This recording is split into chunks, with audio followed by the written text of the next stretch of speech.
Chairman. Thank you, gentlemen, for your service and your testimony today.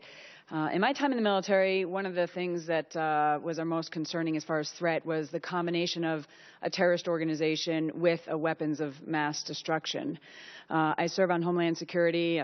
I'm the chairwoman of the Subcommittee on Emergency Preparedness, Response, and Communication. We've done some hearings on the threat of chemical and biological terrorism. And if you look at what ISIS has said, they've stated in open source that they want to use these types of weapons and export their terror on us.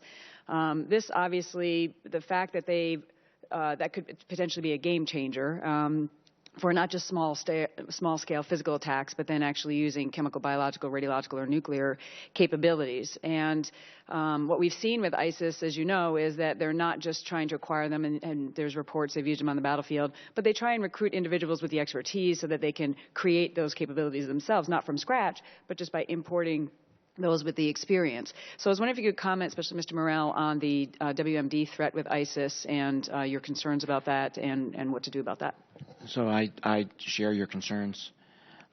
They've made two things very clear publicly in documents that have come out.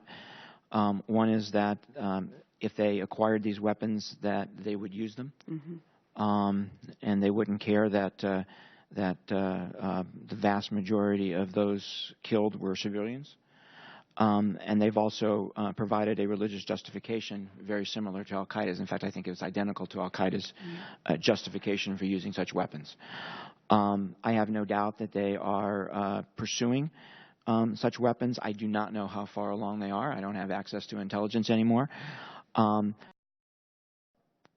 One thing, the safe haven here is so important for many, many reasons. And one of the reasons is exactly this, right? Is when you have safe haven, it gives you opportunities to work on weapons like this. Right. Al-Qaeda made significant advances in anthrax research because they had a safe haven.